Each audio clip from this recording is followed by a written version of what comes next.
আসসালামু আলাইকুম। সবাই কেমন আছেন? আশা করি সবাই অনেক বেশি ভালো আছেন। আল্লাহর রহমতে আপনাদের সকলের দোয়া এবং ভালোবাসাতে আমরাও ভালো আছি। তো প্রতিদিনের মতো আবার শুরু করছি একটা ব্লগ। তো আজকের ব্লগটা সারাদিন কী করছি না করছি সেটা আপনাদের সঙ্গে শেয়ার করব। তো এখন শুরু করছি সকাল 10টা পার হয়ে গেছে, 10টা 2 বাজে। তো এখন এর থেকে ব্লগটা স্টার্ট করলাম। তো ব্লগে আজকে কী করছি না করছি সেটা তো আপনাদের সঙ্গে শেয়ার করব। আর সঙ্গে থাকুন আর ব্লগটা দেখতে থাকুন, আশা করি আপনাদের অনেক ভালো লাগবে। তো চলুন এখন দুপুরের জন্য কী রান্না করছি সেটাই একটু শেয়ার করা যাক। রান্নাঘরে চলুন যাই। তো দেখতে পাচ্ছেন রান্নাঘরে রান্না শুরু হয়ে গেছে। আর এখানে কিন্তু আমি ভেন্ডি ভাজতেছি।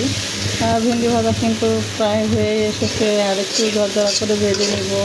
আর ওদিকে কালার ডাল সিদ্ধ করে দিতে দিয়েছি। তারপরে একটু আজকে ভাবলাম যে কালকে যেহেতু শুক্রবার, তো কালকের জন্য গরু মাংসটা কষিয়ে রাখবো। তো সেটাও কিন্তু একটু আপনাদের সঙ্গে হয়তো বা এই ভিডিওতে নাও শেয়ার করবো, তাই সময় পাইলে হয়তো বা শেয়ার করবো।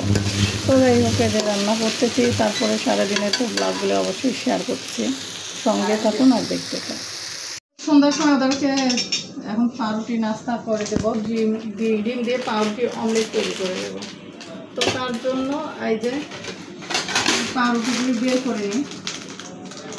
আর এখানে ডিম কিন্তু 2টা ডিম ভালো করে ভেঙে ফেটকে নিয়েছি। আমার একটা আইডিয়া দিই, এর ভিতরে হচ্ছে তুমি দাও গুঁড়া দুধ দাও, তাহলে মজা হবে অনেক খেতে। না গুঁড়া দুধ দেওয়া যাবে না। গুঁড়া দুধ আর একটু পানি দাও, মানে গুঁড়া দুধ আর পানি মিক্স করে দুধ বানাই দাও। এটা নরম হয়ে যাবে বেশি। অল্প পরিমাণে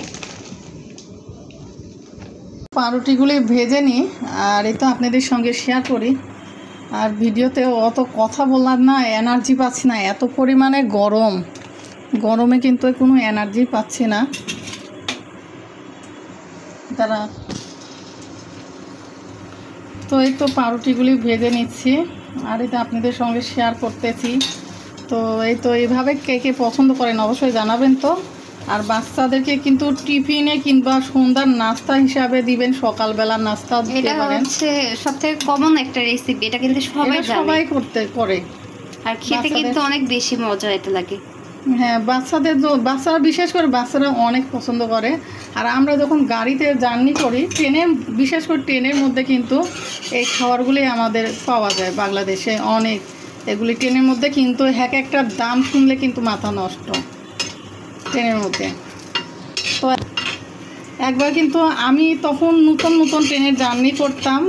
প্রথম একবার আমার আব্বা আম্মা এসে আমাকে নিয়ে গিয়েছিল। তো গাড়ির মধ্যে কিনছিলাম, অনেক দাম নিছিল। তো তখন থেকে দেখছি যে ট্রেনের মধ্যে এসব জিনিস কিনে খাওয়া আসলে ঠিক। আর ট্রেনের খাবারটা না অনেক তেল দিয়ে ভাজে, তেল বেশি করে, এটা খাওয়া তো ভালো লাগে না। এই পর্যন্তই, আর বেশি ব্লগটা বড় করছি না। তো কেমন লাগছে জানাবেন।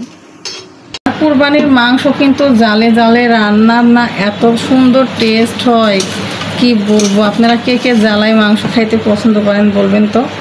আর আমি এই জন্যই কিন্তু আগের দিন রান্না করে থুচ্ছি, যেন খেতে অনেক সুন্দর লাগে। এই জন্য আগের দিনেই সুন্দরভাবে কষিয়ে রান্না করে রাখলে পরের দিনে কিন্তু খেতে ভালো লাগে। পোলাও মাংসর সঙ্গে খুব সুন্দর লাগে। তো মাংস পিসগুলি কিন্তু আমি আজকে কাটি নাই, আর আপনাদের ভাইয়া ছোটো পিসই পছন্দ করে, তাই আমি বড়ই রাখলাম, কাটলাম না। তো ভালোভাবে মেখে নিই। তো এখন সন্ধ্যার সময় রান্না করতেছি। তো আপনাদেরকে বলছিলাম যে গরুর মাংস হয়তো বা রান্না করেছি শুক্রবারের জন্য। রান্না বসিয়ে দিয়েছি আর এদিকে কিন্তু এই যে ধোঁয়াধুয়ি চলতেছে। আর এদিকে সব ধোঁয়াধুয়ি করে কাজ শেষ করে আর অনেক রাত হয়ে গেছে। আমার কেন যেন কয়দিন ধরে শরীরটা ভালো যাচ্ছে না, মনটাও ভালো না। সবাই তো ভিডিও দেখছেন, বুঝছেন যে আমি কেন আমার মনটা খারাপ, শরীরটাও ভালো না। পাটার অবস্থা খুবই খারাপ, পাটার অবস্থা আমার খুবই খারাপ। আমি দানা থেকে কোনো কাজ করতে পারছি না। এদিকে আম্মুর পায়ের অবস্থা ভালো না, ওইদিকে আব্বুর হাত পা দুইজনারই খুবই কষ্ট হচ্ছে। এইভাবে চলাফেরা কাম করতেছি।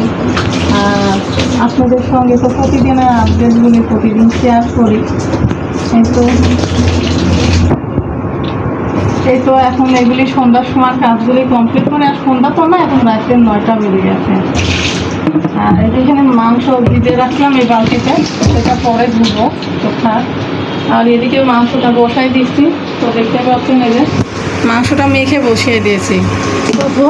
তো আজকের ব্লগগুলি কেমন লাগলো অবশ্যই আর দেখেন আম্মু ঘেমেছে, দেখেন খুবই গরম লাগছে, শরীরটা খুব খারাপ লাগছে, আর পাটার অবস্থা তো খুবই খারাপ। দেখতে পাচ্ছেন এই যে পাটা ফুলে কি অবস্থা হয়ে আছে, আপনারা বুঝতে পারছেন কিনা জানি না, খুবই খারাপ লাগতেছে।